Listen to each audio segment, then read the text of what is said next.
So that's a snippet of Alana Grosser, who joined us about a week or so ago. Now let's speak to Peter McQueen. He's a city councillor in Côte-des-Neiges NDG, and he's back on the program. Peter, thanks for coming back. Hi, Elias. Sorry to interrupt you. Is there any chance you could make it louder in my phone? I'm afraid I cannot hear very well. Oh, okay. We will try our best on that side. How about my boisterous, loud voice? Can you hear me somewhat better? Peter, are you there? Yeah, I'm here. Yeah. Okay, Peter, we'll try our best to up the volume here, okay. But first things first.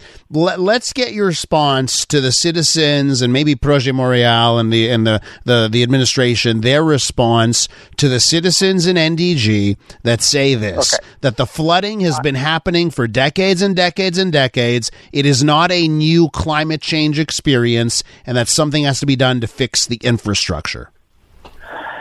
I mean, we empathize and sympathize completely with the residents. A horrible tragedy has befallen them. It's terrible. We are doing our utmost to improve the, sewage and pipe infrastructure in the city of Montreal, including in NDG. So you can see the giant work going on Summerlet Avenue here in NDG, which I'm actually quite near right now, on Prudhomme, on Harvard. So Projet Montréal, since it was elected 6 years ago, has been putting an emphasis on major investments in sewage and water infrastructure. Now, we did not get to that particular spot. I'm afraid I personally don't know the history of that area. It's not in my district. But it appears that it can be, and obviously it is an area that can flood. So I'm sure it's going up in priority on the investment budget to get to it as soon as possible for bigger sewer pipes and, of course, and a bigger, catchment basin for the water in the area. The residents in the area say they're preparing a class action lawsuit. Do you think maybe you should sit down to the table with them and try and work this out before they end up going the court route?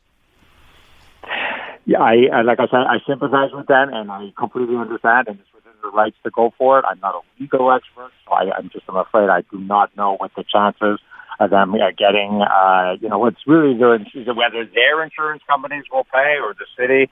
It's going to be a battle in front of the courts. Do you feel they have a point, Peter? They say they can go back and they have like the news articles dating back from the 1950s about flooding in the exact same area. Now we're in the 2020s. So 70 years later, same flooding, same area. Do you think that they have a case here that maybe the city, and it may not be your responsibility or your administration's fault, but that over the decades, the city failed these residents? I'm afraid, again, I just don't know on the legal question. Now, it's clear that the infrastructure was potentially faulty since it was first put in when the area was built. Like I said, Projet Montréal's been there for 6 years, and I think one has to look at what happened in the 60 years before that to know why that infrastructure was put in faulty in the first place and was not updated sooner. But clearly, there's clearly a problem.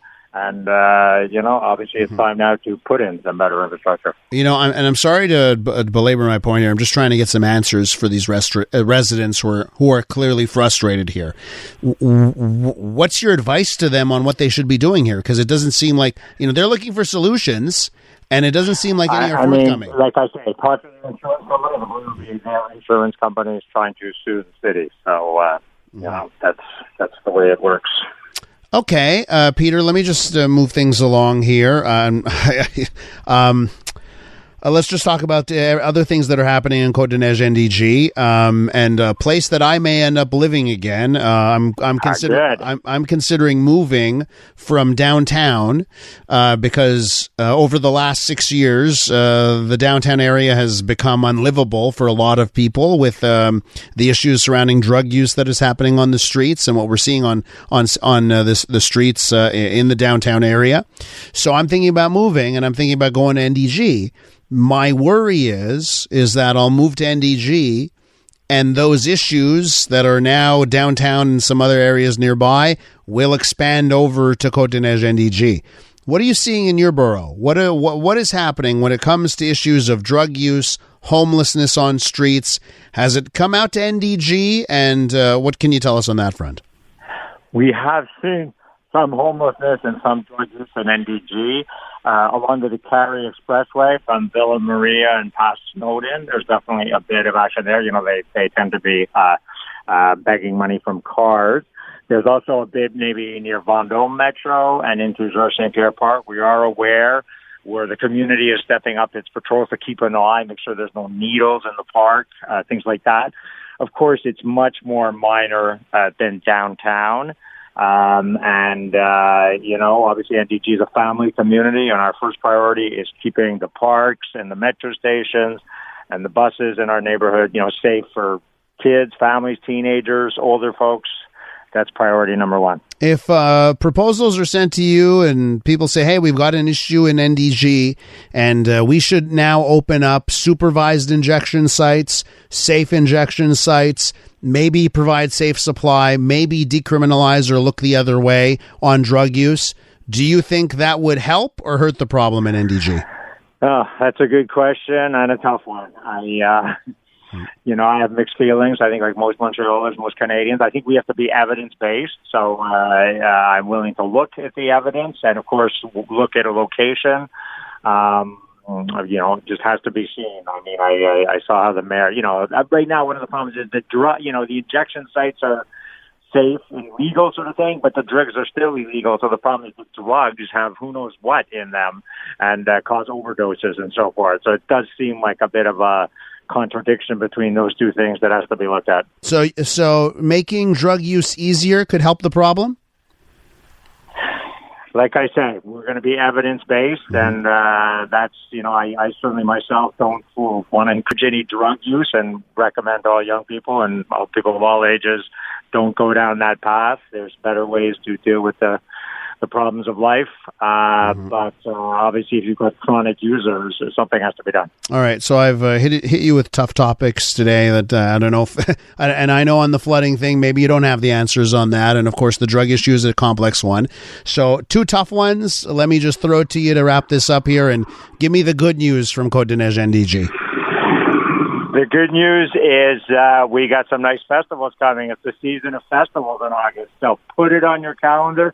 Saturday, August 19th, we're closing Monkland right between Benny and Cavendish in front of the Sports Center and the Library Cultural Center. Big festival all day long. And the best will be at 2 o'clock, a giant puppet parade. It leaves from NDG Park. It's going to go down Monkland all the way to Benny, arriving there at 3 o'clock. So Saturday, August 19th. Put it on your calendar. What's the parade? You said what type of parade? It's a giant puppet parade, so you can bring your costumes. If people from NDG have kids, they can actually participate in a workshop all week, the week just before, which I guess is next week.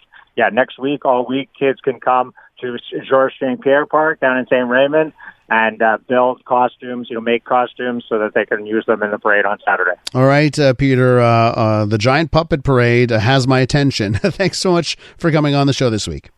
Anytime, Elias. Have a good day. Peter McQueen is the city councillor in Côte-des-Neiges, NDG.